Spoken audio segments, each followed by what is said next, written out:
드리고자 합니다. 하나님께서 천지 만물을 창조하실 때 모든 것이 아름다웠습니다. 좋았더라 이렇게 말씀을 하죠.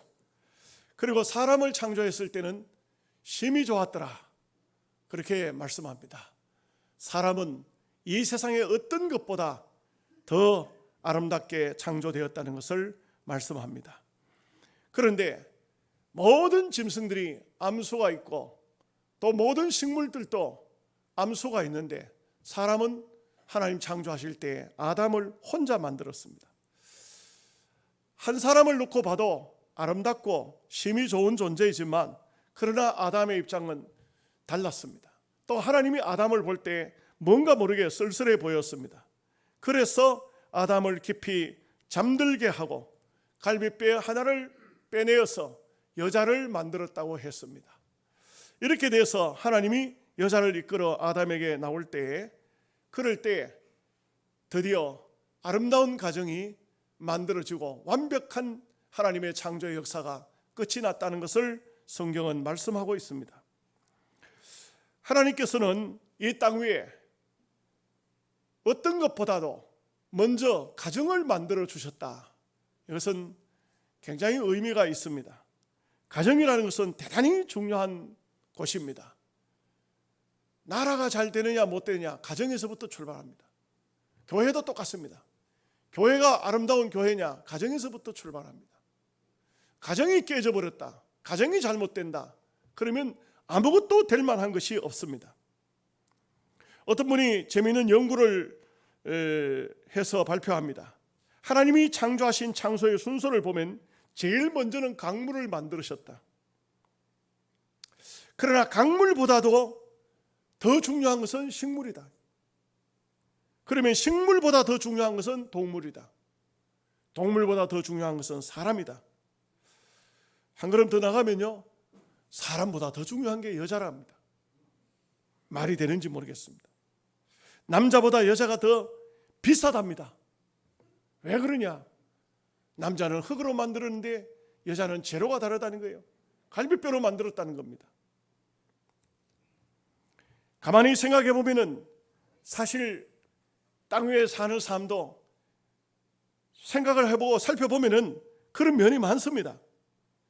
남자들이 열심히 돈 벌지만 자기 주머니 집어넣고 자기 혼자 쓰는 사람 없습니다. 자기 부인에게 갖다 주죠. 가정에도 어떻게 보면은 부인이 기뻐야 가정이 제대로 되는 것 같습니다. 그 여자들은 꾸미지만 남자들은 별로 잘 안 꾸며요. 그래서 여자들은 뭐 여러 가지 옷도 여러 옷들이 있는데 남자들 옷보다는 훨씬 비싸더라고요. 그리고 또 뭐 목걸이, 귀걸이, 액세서리 다 하고. 제가 서울 총회 회관이 강남에 있습니다.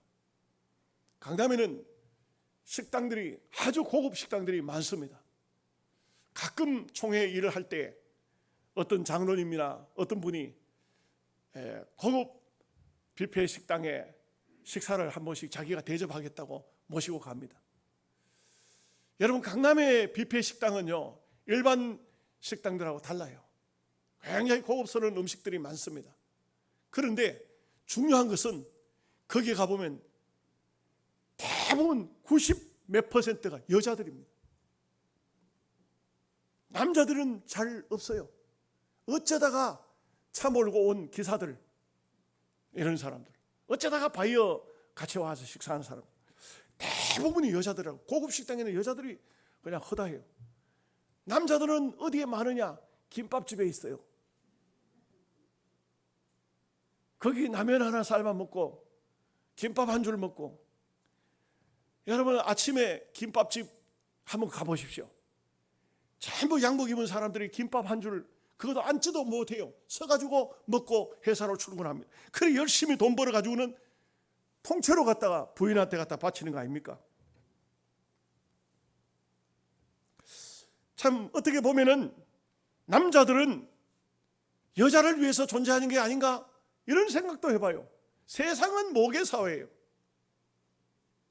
이런 것을 보면 여러분들이 무슨 물건을 써도 귀한 것을 어디에 둡니까? 소중한 장소에 두죠. 가정에는 여자가 없으면 가정이 되지를 않습니다. 그래서 남자만 살면 무슨 말 합니까? 남자 혼자 살면 이가 서말이다. 참 이거 저도 남자지만 서글픈 얘기입니다. 또 그래 될 수밖에 없는 것 같고요. 아이들도요, 학교 갔다 오면 아빠 이렇게 안 찾아요. 엄마 이렇게 불러보죠. 요즘에는 뭐 맞벌이 부부가 많기 때문에 그렇지 않은 경우도 있지만 대부분은 엄마 이렇게 불러봐요. 남자도 회사에서 돌아오면 부인이 보이지 않으면 애들 보고 너 엄마 어디 갔냐 이렇게 물어보죠. 이것은 귀중하기 때문에, 소중하기 때문에 그렇다.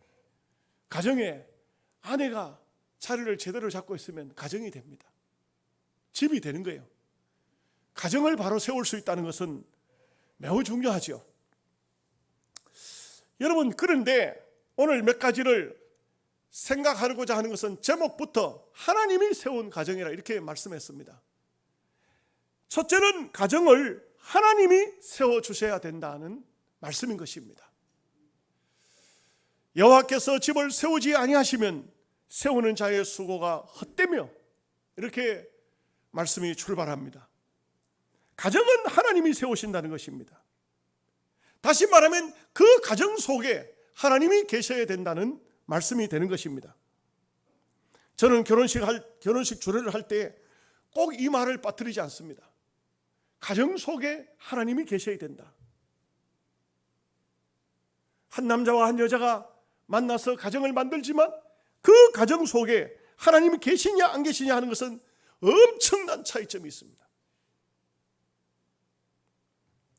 가정에 하나님이 계신다는 것은 하나님이 계시기 때문에 그 가정 속에는 진실이 있고, 하나님이 계시는 가정 속에는 은혜가 있을 수밖에 없고, 하나님이 계시기 때문에 용서가 있고 사랑이 있는 것입니다. 이해가 있는 것입니다. 사람은 다 이해관계가 있지 않습니까? 부모 사이라도 그렇습니다. 부모와 자식 간이라도 그렇습니다. 부모가요, 아무 능력이 없으면, 아무 힘이 없으면 자식들이 불러도 대답도 안 합니다. 그런데 어떤 부모는요, 통장을 한 개, 두 개를 만드는 것이 아니고 통장을 한 20개, 30개 만들어 가지고는 그걸 탁 펴놓고, 그러고요 일부러 통장을 다 살펴보고, 자식들이 보면, 며느리가 와서 보면, 아유, 우리 아버지한테 통장이 막 20개나 돼. 여러분, 통장에 돈을 한 테다 다 모으지 말고 전부 만 원씩이라도 해가지고 통장을 한 20개씩 만들어가지고 그러다가 며느리 들어오거들랑 일부러 들어올 때 얼른 막 깔고 앉고 얼른 베개 밑에 집어넣고 그렇게 하셔야 돼요. 그러면 그 통장 때문에 순종을 잘해요. 목사가 희한한 걸 다 가르친다.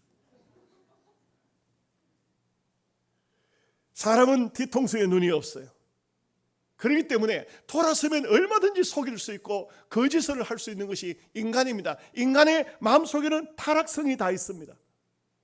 그렇기 때문에 가정 속에 하나님이 계신다. 그 속에 하나님이 계시기 때문에, 하나님이 불꽃 같은 눈으로 보고 계시기 때문에 진실이 가정 속에 있는 것입니다. 딸만 낳아가지고 이름을 진실이라고 지은다고 그 가정에 진실이 있는 것이 아니에요. 우리가 하나님이 계실 때 모두가 다 진실한 삶을 살게 되는 것입니다. 하나님 없는 가정, 여러분 성경에도 보면 요한복음 4장에 보면 소가성 우물가의 여인 잘 알지 않습니까? 남편을 5번 바꾸는 겁니다. 이 여자가 굉장히 실력 있는 여자 같아요. 실력 없으면 그렇게 안 되죠. 실력 있는 여자예요. 돈이 많은지 모르겠어요. 그렇지만 만족을 얻을 수가 없었습니다. 예수님께서 하신 말씀이 지금 살고 있는 남자도 내 남편이 아니니 내 말이 옳도다. 이런 것을 보면은 이 여자는 함께 살아보고는 남자가 시원찮으니까 또 당신 그만 가서 보내고 또 다른 남자를, 그러나 아무리 바꾸어도, 아무리 새로운 남자 살아도, 저도 남자이기 때문에 잘 아는데 하나님 안 믿는 남자 없습니다. 별거 없습니다. 아무것도 아닙니다. 겉보기만 굉장해 보여도 소용이 없습니다. 하나님이 마음속에 계시느냐, 아니 계시는가? 이것은 대단히 중요하고 하나님이 계실 때 그 가정이 세워진다는 것입니다. 믿음으로 가정을 세워야 가정이 세워진다는 것입니다. 역사적인 얘기를 할게요. 미국의 청교도 목사 중에서 빼놓을 수가 없는 인물이 누구냐면 조나단 에드워드예요. 이 조나단 에드워드라는 목사님은 그 당시에 청교도인들 가운데서 대단한 목사님으로 알려져 있어요. 한 예를 들면은 조나단 에드워드 목사님이 설교를 하는데 지옥에 대한 설교를 해요. 지옥. 제목이 지옥이에요. 근데 요즘처럼 설교를 30분, 40분 하는 것이 아니고 그냥 설교를 막 조나단 에드워드가 설교를 합니다. 그 당시에 전기불도 없었어요. 호약하는 거 있죠. 호약, 램프.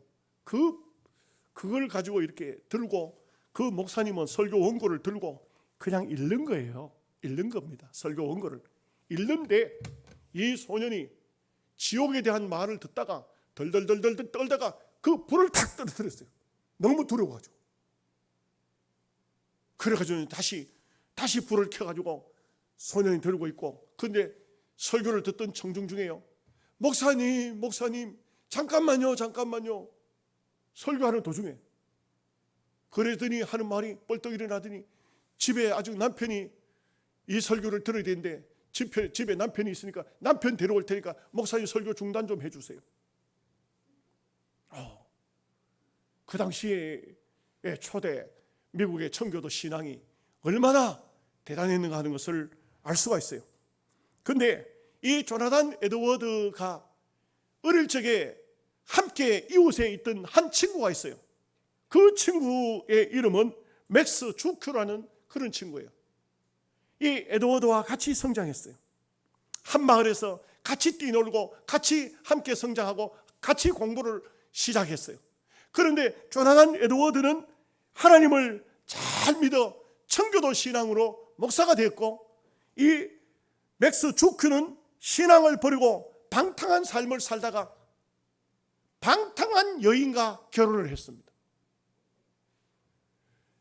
한 사람은 아주 아름다운 가정을 만들어서 자녀를 배출했고, 한 사람은 방탕한 여인을 데려와서 가정을 꾸렸습니다. 그런데 세월이 많이 흘렀어요. 놀랍게도 늘 조나단 에드워드가 맥스 주큐에 대한 얘기를 했던가 봅니다. 그 어떤 학자가 그 사람의 후손과 에드워드의 후손을 세월이 좀 많이 흐른 다음에 연구를 해가지고 발표를 했는데 놀라운 발표가 나왔어요. 왜 그러냐? 이 조나단 에드워드의 자녀손들을 조사했더니 세월이 좀 많이 흘렀는가 봐요. 대학 총장이 12명이나 나왔더라고요. 교수가 75명, 저술가가 80명, 변호사, 법조인들이 100명, 특히 판검사가 그 중에서 30명이 나왔다는 거예요. 공무원이 약 80명, 미국의 하원의원이 3명, 상원의원이 1명, 부통령이 1명이더랍니다. 얼마나 대단한 가정입니까? 이 하나님이 세워준 가정, 얼마나 복된 가정입니까? 그런데 맥스 주큐의 가정도 조사했습니다. 그랬더니 어릴 적에 죽어서 사망 신고한 사람이 309명, 불구자가 장애인이 440명. 더 기가 막힌 것은 매춘부와 도적놈이 110명, 살인자가 70명, 그리고 평범한 사람은 53명밖에 없더라는 거예요. 너무 엄청난 역사입니다. 엄청난 것입니다. 여러분, 가정에 하나님이 계셔야 합니다. 여러분들이 복받고 여러분의 후손들, 여러분의 자손들이 엄청난 복이 여호와 하나님이 가정에 계시느냐 안 계시냐, 하나님이 그 가정을 세워줬냐 안 세워줬냐, 거기에 차이가 있는 것입니다. 시편 37편 25절에 내가 어려서부터 늙기까지 의인이 버림을 당하거나 그 자손이 걸식함을 보지 못하였도다. 이 시편 기자는 어릴 적부터 하나님 믿는 사람이 그런 가정에서 거지가 나오는 것을 못 봤다는 것입니다. 행복한 삶을 살려면 하나님을 의지해야 합니다. 우리가 살다가 보면 얼마나 많은 위기가 옵니까? 우리가 스스로 해결할 수 없는 위기들이 얼마나 많이 찾아옵니까? 이럴 때 우리가 그 위기를 극복하는 것 같지만 사실은 엄격히 보면은 배후에 하나님이 계신 거예요. 하나님이 계셔야 우리의 어려움들을 이겨낼 수 있고 우리의 삶을 승리적으로 이끌어갈 수가 있는 것입니다. 그래서 우리는 항상 우리 가정 속에 하나님이 계시는가, 우리 가정에 하나님이 주인이신가, 이것을 생각할 수 있어야 합니다. 두 번째는 하나님이 세워주신 가정에 가장 중요한 요소는 쉼이 있다는 것입니다. 가정이 왜 중요하냐? 가정에는 쉼이 있다는 것입니다. 가정은 쉼터입니다. 가정에 오면은 쉬어야 됩니다. 여러분, 성경은 이렇게 말씀하죠. 그의 사랑하시는 자에게는 잠을 주시는도다. 가정에서 제일 중요한 것은 잠자는 시간이 가장 많습니다. 여러분, 가정에서 잠을 몇 시간씩이나 잡니까? 거의 하루 24시간 중에 3분의 1은 잠을 잡니다. 예레미야서 31장 25절에서 26절에 이런 말씀이 나옵니다. 이는 내가 그 피곤한 심령을 만족해 하며 무슨 슬픈 심령을 상쾌케 하였음이라 하시기로 내가 깨어보니 내 잠이 달았도다.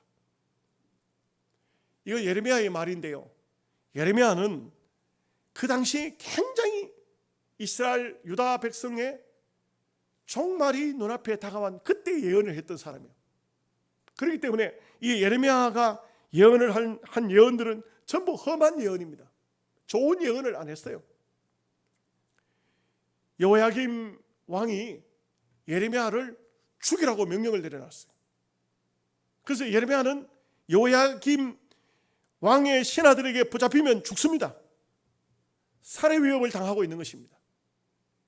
예레미야의 두루마리, 하나님 말씀, 예레미야가 전하는 예언의 말씀, 여호야김이 전부 잘라가지고 난로불에 불태워버렸습니다. 굉장히 위험한 때입니다. 성경 예레미야서를 읽어보면 그 말씀들이 나오는데 어떤 말씀들이 나오냐면 여호야김의 신하들이 예레미야를 만났어요. 만났을 때 빨리 도망가라, 빨리 도망가라. 왜? 하나님의 종이니까 그 여호야김의 신하들은 하나님의 종을 함부로 건드리지를 못하고 왕이 죽이라고 명령을 내렸지만, 그렇지만 이 신하들이 살 길을 열어줘요. 빨리 도망가라, 빨리 도망가라. 이렇게 하는 것으로 볼 수가 있어요. 여러분, 이렇게 되면요, 사람이 스트레스를 극도로 받게 됩니다. 죽음의 살해의 위협을 당하게 되면 스트레스가 극에 달합니다. 그런데 예레미야는 특이한 것이 눈을 감으면 하나님께서 잠을 달게 하셨도다. 지금도 막 앞으로 고실해지는 사람들이 있네. 목사의 설교가 얼마나 은혜가 되는지 그냥 깊이 잠 속에 들어갑니다. 저는요, 옛날에 귀신 들린 사람을 많이 접촉을 해봤어요. 그들의 특징이 뭐냐? 잠을 자지를 못합니다. 잠을 맨날 며칠이고 잠을 못 자니까 어떠냐? 눈알이 새빨갛습니다. 그리고요, 잠을 못 자니까 막 한층 이상한 소리가 막 들립니다. 공중에서 이상한 소리가 들리고, 자, 뭐 아무것도 없는데 뭐 이상한 소리가 들리고. 제가 신학교 다닐 때도 어떤 분이 제가 신학생인 줄 알고 저를 좀 만나자고 해요. 근데 그분이 왜 나를 만나자 하는가? 만났더니 이렇게 말합니다. 전사님, 저는요 밤에 잠을 자려고 하면 귀신의 소리가 들립니다. 귀신 소리가 들립니다. 그래서 나는 잠을 잘 수가 없습니다. 맨날 며칠 동안 정신병을 다니면서 약을 먹고, 약을 먹어도 약 기운이 떨어지면 또 이상한 소리가 들리고 잠을 잘 수가 없습니다. 잠을 자려고 눈을 감으면 막 두렵습니다. 제가 그분을 위해서 기도해 주면서 그랬어요. 보십시오, 다른 방법은 없습니다. 다른 방법은 일체 없습니다. 오직 당신이 하나님을 마음속에 모시지 않으면 여기서 벗어날 수 없습니다. 어떤 것도 하려고 하지 마십시오. 하나님을 당신의 마음속에 모셔야 이 문제는 해결됩니다. 그 뒤로 그분이 하나님을 모셨는지는 잘 모르겠어요. 그러나 분명한 사실은 우리 신앙인에게 밤에 잠을 자려고 누우면 잠이 달게 딱 든다, 잠이 든다. 이것은 마음의 평안이 있다는 것입니다. 하나님께서 주신 평안이 있다는 것입니다. 이것은 얼마나 귀한 축복인지 모릅니다. 잠을 잘 자면 피로가 풀립니다. 잠을 잘 자면 좋은 꿈도 꿉니다. 하나님은 꿈속에 역사하시기도 합니다. 가정은 어떤 곳이냐? 여러 가지 말할 수 있지만 잠자는 곳입니다. 낮에는 부부가 따로 활동하다가 밤이면 부부가 함께 잠자리에 들어가는 곳이 바로 가정입니다. 부부가 함께 잠잘 수 있는 겁니다. 대낮에 부부가 같이 다니는 시간, 같이 활동하는 시간은 그렇게 많지 않습니다. 그러나 밤이 되면은 부부는 함께 한 이불을 덮고 잠을 자지 않습니까? 하나님께서 그 장소에 잠을 주시는 겁니다. 잠을 안 주시면 또 어떻게 됩니까? 대부분 부부가 다툼이 생기면 잠을 못 잡니다. 잠을 못 자면 여러분 코를 마주 대면 세상에서 제일 가까운 사람이라요. 그래서 부부는 무촌입니다. 촌수가 없어요. 무촌입니다. 그런데 딱 돌아 누우면은 부부가 서로 만나려고 하면요, 몸은 같이 있지만 마음은 지구를 한 바퀴 돌아야 만납니다. 얼마나 거리가 멀어지는지 몰라요.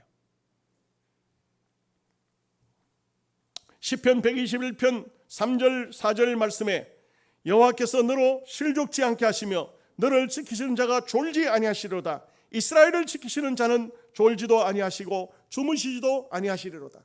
하나님께서 우리를 지켜주고 계신다. 하나님께서 하나님 백성들을 지켜주고 계신다는 것은 얼마나 감사합니까? 어떻게 지키고 어떻게 보호하십니까? 때로는 위급할 때는 천사를 보내서 지켜줍니다. 여러분 천사의 지킴을 여러분 혹시 느껴보셨습니까? 경험상 그런 경우가 참 많아요. 참 많습니다. 저도 아주 위급한 상황들을 많이 겪어봤습니다. 나무에 올라갔다가 떨어진 적도 있고, 또 사다리 타고 올라갔다가 사다리 꼭대기에서 떨어진 적도 있고, 절벽 끝에서 떨어진 적도 있고, 교통사고가 나서 차가 그냥 폐차를 시킨 적도 있습니다. 차를 몰고 오다가 장로님 옆에 탔다가 장로님이 조는 바람에 실수로 벼랑으로 떨어질 뻔한 적도 있습니다. 그 순간 졸던 사람이 어떻게 브레이크를 잡았을까? 딱 절벽 앞에서 신기한 일들을 많이 겪었습니다. 여기에 답은요, 여호와께서 너를 지키심이라. 하나님이 우리 가정을 지켜주시고 우리 자녀들을 지켜주셔야 돼요. 여러분들이 자녀들을 지킨 것 같지만 여러분들이 일일이 못 지킵니다. 바깥에 어디가 있는지, 어느 장소에 있는지 어떻게 지킨단 말입니까? 하나님이 지켜주시는 겁니다.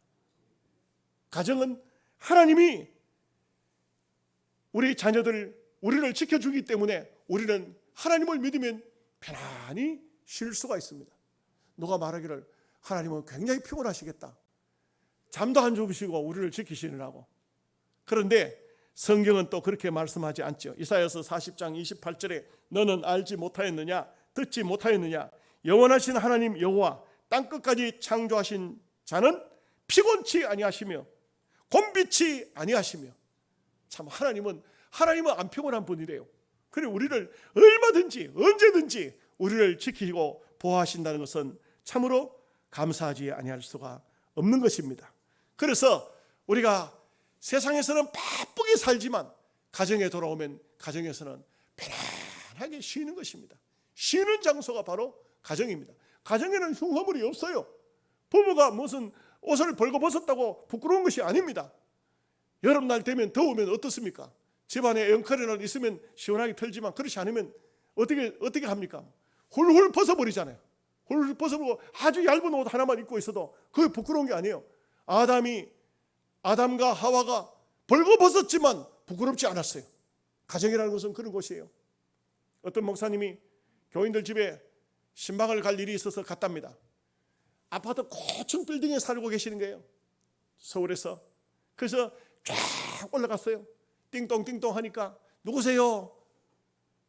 나 아무개 목사요. 가정에서 난리가 난 거예요. 막 왜? 막 아들, 딸들, 부부 막 전부 옷 벗고 있다가 여름에 목사님 왔다 가니 뭐 옷 입고 우다다다다다다 청소하고 막 난리가 났어요. 목사님 잠깐만 기다리세요. 그래가지고는 목사님이 바깥에서 한참 기다리니까 드디어 문이 탁 열리면서 목사님 들어오세요. 가서 이제 목사님 가서 예배해주고 그러고 난 다음에 더우신데 나 빨리 가겠습니다. 내려왔어요. 밑에 떡 내려왔는데 차 키를 안 가져왔네. 다시 또 올라가는 거야. 올라갔는데 세상에 목사님 나가자마자 또 막 전부 더우니까 막 다 벗었는 거야. 다 벗으니 막 키 달라고 배를 누르니까 목사님 왜 또 오셨어요? 키를 놔두고 갔네. 그러면 바로 문 열면 되는데 목사님 잠깐만 기다리세요. 우다다다다다다 난리가 나겠다. 왜? 가족 식구들이니까 그냥 아무 흉허물이 없는 거예요. 가정이라는 곳은 모든 것을 내려놓고 쉬는 장소가 가정인 거예요. 그래서 가정이 축복된 장소인 것입니다. 세 번째, 하나님이 세운 가정에는 자녀가 영원한 약속된 기업입니다. 자녀가 있다는 것이 얼마나 귀한 축복입니까? 자식들은 여호와의 기업이요 태의 열매는 그의 상급이로다. 왜 자식들이 여호와의 기업일까요? 우리가 평생 모으죠. 열심히 벌어놓습니다. 그런데 죽을 때 그거 가져갑니까? 젊어지고 갑니까? 이러고 갑니까? 놓아둡니다. 놓아두면 다 자식들이 가져가는 겁니다. 자식들이 기업이에요. 칼릴 지브란의 시, 이런 시가 있습니다. 우리의 부모는 할이요 자녀는 하살이니 하나님이 궁수가 되어 목표 지점을 향해서 너희를 멀리 당길 때 그 하살은 그 간역을 향해서 나아간다. 이렇게 말하고 있어요. 짧은 성경을 통한 시죠. 우리의 자녀들이 하살이라는 게 하살. 하나님이 궁수가 되어서 쏩니다만 사실 우리 부모들도 자녀들을 어디로 쏘지 않습니까? 부모가 자녀를 쏜다는 것은 부모가 그쪽으로 보낸다 이런 뜻이에요. 자녀들을 어디로 보내고 있습니까? 어디로 쏘고 있습니까? 여러분 자녀들 목표점을 어느 장소로 정하고 있습니까? 유대인들은요 하나님께 자녀들을 쏘고 있어요. 하나님께 보내고 있어요. 율법을 통해서 안식일을 통해서 성전을 향해서 자녀들을 그쪽으로 계속해서 하나님 쪽으로 계속 보내고 있습니다. 우리가 자칫 잘못하면 신앙인이라고 하면서도 자녀들을 교회보다는 세상으로 보내고 있어요. 학원 갔다 왔나? 교회 갔다 왔나는 잘 안 물어봐요. 학원 갔다 왔나? 열심히 공부하냐? 너 1등 해야 된다. 너 출세해야 된다. 계속해서 세상으로 쏘고 있습니다. 이거 부끄러워할 줄 알아야 돼요. 신앙적인 면으로 자녀를 지도하고 인도하고 신앙 쪽으로 이끌어줘야 돼요. 부모의 할 일이에요. 우리의 기업은 영원한 기업이요. 세상 것이 아니에요. 자녀들을 항상 우리가 부모가 돼서 자녀들이 객지에 나가 있어 부모에게 전화하더라도 얘들아 내가 너희들을 위해서 기도한다. 너희들도 우리를 위해서 기도해라. 신앙으로 살고 있냐? 열심히 신앙생활하느냐? 이 말이 앞장서야 돼요. 서울의 어떤 교회 이야기를 잠깐 할게요. 집사님 네 분이 남편도 서울대학 출신이요 부인도 서울대학 출신입니다. 그런데 아들이 둘이에요. 큰아들 보고 하는 말이 이렇게 말합니다. 너희 엄마도 나도 서울대학 출신이다. 서울대학 못 들어가면 인간고시를 못하니까 너 서울대학 들어가야 된다. 아들이 열심히 공부했어요.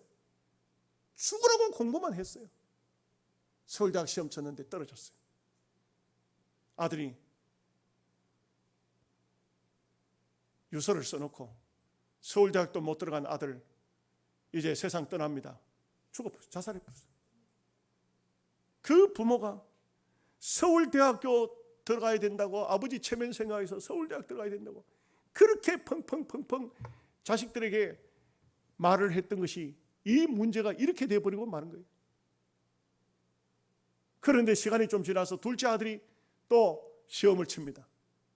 아버지가 말합니다. 그런데도 그 아버지는 오로지 서울대, 너의 엄마도 나도 서울대학 들어갔으니 너도 서울대학 들어가야 된다. 근데 그 아들이 아버지한테 한마디 해요. 아버지, 걱정하지 마세요. 우리를 위해서, 나를 위해서 걱정하지 마세요. 그리고 그 아버지가 어떻게 뭐 서울대학 들어갈 뭐가 됐나 싶어가지고, 그래 어떻게 그래 걱정하지 마라 하냐. 서울대학 못 들어가면 형 따라 나도 죽어버리면 되죠 뭐. 그때서야 아버지가 정신이 번쩍 나서 하나님 앞에 회개했다는 겁니다. 나중에요, 목사님이 그 사실을 알고 그 집사님 내외를 불러서 혼을 냈답니다. 당신네들이 서울대학 들어갈 때는, 그때는 정원 미달이었잖아. 돈만 주면 들어갔잖아. 지금 서울대학교는 아들들이 당신 머리 닮았지 누가 닮았냐. 당신 머리 가지고 요즘 시험 쳐가지고 서울대학 들어갈 수 있을 줄 아냐고 혼을 냈다. 부모님들 정신 차려야 돼요. 어떤 성적표 받아오든 간에 감사하셔야 돼요. 그래도 아멘도 안 해. 이놈의 자식들, 나는 공부를 얼마나 해가지고 어느 학교를 나왔는데 그런 소리 하지 마세요. 옛날에 다 내가 안 봐도 다 알아요. 그냥. 수미양가 할 때 그냥 미만 해도 잘했어. 그렇지 않으면 막 어떤 사람은 양을 엄청 많이 키웠어. 그러면서도 그냥 자녀들한테는 그냥 그게 다가 아니에요. 예, 못 들어보셨어요? 행복은 성적순이 아니라고. 모르죠? 모르니까 자꾸 엉뚱한 소리를 하는 거예요 지금. 잠언서 22장 6절 말씀에 마땅히 행할 길을 아이에게 가르치라. 그리하면 늙어도 그것을 떠나지 아니하리라. 여러분, 정말 가르쳐야 할 것이 뭔가? 세상 학문도 중요하지만 그러나 정말 가르쳐야 될 것은 하나님을 섬기는 것이 이것보다 더 중요한 것이 없어요. 여러분, 제가 목사로서 한마디 말씀드립니다. 여러분 자녀들이 진정 믿음으로 살면 이 세상에서 육신적인 출세 못해도 행복한 삶을 삽니다. 분명히 행복한 삶을 삽니다. 못 배웠다고 못 먹고 사는 거 아닙니다. 잘 배웠다고 잘 사는 거 아닙니다. 착각하시면 안 돼요. 자녀가 하나님 손에 있는가, 이것이 중요한 것입니다. 영원한 하나님의 기업입니다. 잠언서 3장 1절에서 2절 말씀에 내 아들아 나의 법을 잊어버리지 말고 내 마음으로 여호와의 명령을 지키라. 그리하면 그것이 내가 장수하여 많은 해를 누리게 하며 평강을 더하게 하리라. 하나님 잘 섬기면 이 땅에 사는 모든 일생이 하나님이 행복하게 복되게 해 주실 것입니다. 여러분, 여러분의 가정을 여러분이 세우는 거 아닙니다. 여러분이 세울 수 없어요. 하나님이 세워주셔야 됩니다. 5월달 가정의 달인데 여러분 가정 혹시라도 뭐 어디 틈이 생긴 거 없습니까? 틈이 생기면 쥐가 들어오고, 틈이 생기면 집에 틈이 생기면 비가 오면 비가 새 들어오고 별게 다 있어요. 튼튼하게 하나님 말씀으로 잘 가정을 단단하게 튼튼하게 만들어서 영광을 하나님 앞에 돌리는 여러분의 가정 되시기를 주님의 이름으로 축복합니다. 아멘. 기도하겠습니다.